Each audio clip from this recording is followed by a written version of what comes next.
भगवान श्री कृष्ण और श्री राम के जीवन चरित्र को कैसे अपने जीवन में उतार सकते हैं? श्री अविनाश मलिक जी। स्वागत, बड़ा प्रीतिकर प्रश्न। इसलिए मैं अपनी बात शुरू करूंगा एक छोटी सी कहानी से। मुरारी लाल की जवानी चढ़ रही थी, उन्हें भी इश्क हो गया धन्नो से। काफी दिन चलता रहा। धन्नो ने कहा, जाओ मेरे बाप से बात तो करो, तभी तो कुछ बात आगे बढ़ेगी। गए, उन्होंने मामला सामने रखा कि मैं आपकी बेटी से ब्याह करना चाहता हूँ, मुझे पसंद आ गई है और मेरा बहुत दिनों से संबंध चल रहा है। धन्नो के बाप ने कहा, भाई इस संबंध में तुम धन्नो की माँ से मिले कि नहीं अभी तक?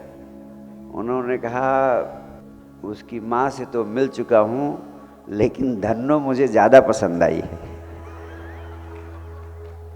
मैं अपनी बात रोज रोज कहता रहता हूँ, लेकिन आप वही अर्थ लगाते हो जो अर्थ लगाना चाहते हो, वही समझना चाहते हो जो तुम्हारे लिए सुविधाजनक होता है। शादी हो गई, बच्चा भी हो गया। धन्नो ने कहा, छोटा सा बेटा, अचानक 10 नए पैसे का सिक्का निकल गया है। मुरारी लाल ने कहा, निकल जाने दे, इसमें परेशान होने की अब क्या बात है? आखिर आज के ज़माने में 10 पैसे से मिलता ही क्या है, किस काम का है? बड़ा प्रीतिकर है प्रश्न कि हम कृष्ण के बारे में सुनते हैं, राम के बारे में सुनते हैं, उनकी कथाएं सुनते हैं, उनकी लीलाएं देखते हैं, उनका चरित्र पढ़ते हैं, उसको जीवन में उतारें कैसे? और फिर पूछा है कि राम के जीवन को उतारें कि कृष्ण के जीवन को उतारें। और प्रश्न इसलिए बहुत महत्वपूर्ण है कि आप सब लोगों के प्राणों का प्रश्न है। राम मर्यादा पुरुषोत्तम राम थे। समाज की बनाई हुई किसी मर्यादा का उल्लंघन करना उनके बस की बात नहीं थी, क्योंकि बंधे हुए थे, बंधन में थे, मर्यादा में थे। मर्यादा में रहना उनकी मजबूरी थी। सीता के सतीत्व पर किसी ने प्रश्न खड़ा कर दिया तो सीता को मर्यादा की रक्षा के लिए जंगल भेज दिया। गर्भवती सीता को मर्यादा की रक्षा करना जरूरी। और एक कृष्ण है कि हजारों हजार गोपिकाओं के साथ रास रचा रहे हैं, कोई मर्यादा नहीं, कोई बंधन नहीं। कहते हैं युद्ध में शस्त्र नहीं उठाऊंगा, और मौका पड़ गया, कोई रास्ता नहीं बचा तो शस्त्र भी उठा लिया। भगवान होके झूठ बोले संभव नहीं, लेकिन अश्वत्थामा हतो न मालूम नरो व कुंजरो। अश्वत्थामा के मारे जाने की बात आ गई तो बात गोलमोल कर दी। अब मलिक जी ने बड़ा बढ़िया प्रश्न पूछा है कि राम को माने कि कृष्ण को माने। आगे तो उन्होंने नहीं कहा, लेकिन आगे मैं कह देता हूं कि ये भी डर होगा कि इनको मान लें तो वो नाराज हो जाएंगे, उनको मान लें तो वो नाराज हो जाएंगे।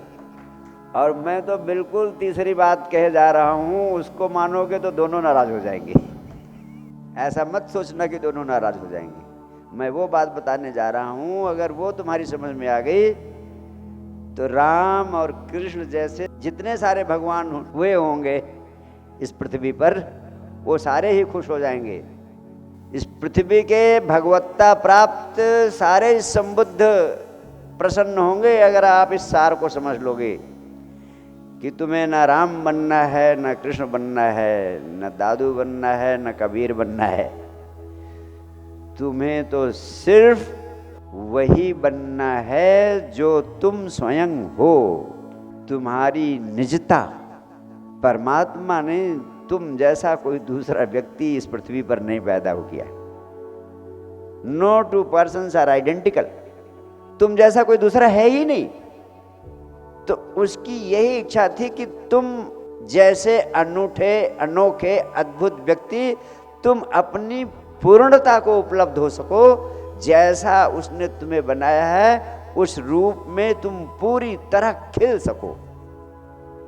तुम बीज रूप हो। अगर तुम कमल का फूल हो तो कमल की तरह पूरा खिल जाओ। अगर चमेली का फूल हो तो चमेली की तरह पूरा खिल जाओ। जूही का फूल हो तो जूही की तरह पूरा खिल जाओ।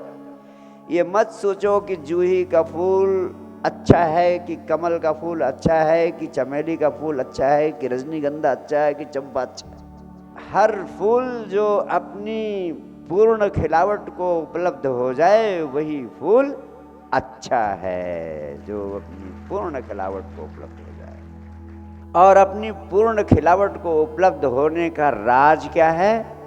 तुम कैसे पूर्ण खिलावट को उपलब्ध हो सकते हो? पूर्ण खिलावट को उपलब्ध होने का एक ही रास्ता है कि तुम बेशर्त आनंदित जीवन जीने का अभ्यास करो। Practice unconditional happiness, practice unconditional happiness.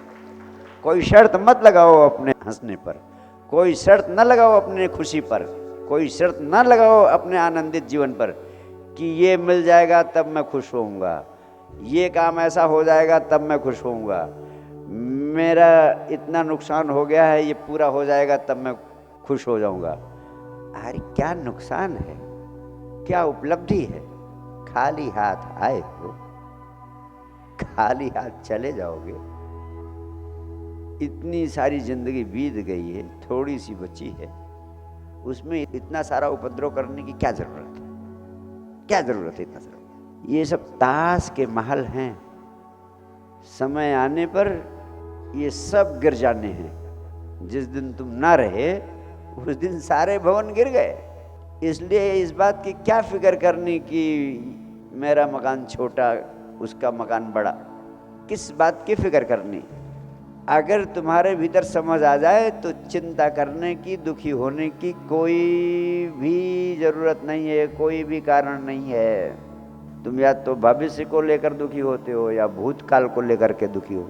भूतकाल की घटनाएं, कोई नुकसान हो गया, कोई घटना घट गई, अगर वो आज आपको याद आती है तो आप दुखी हो जाते हो।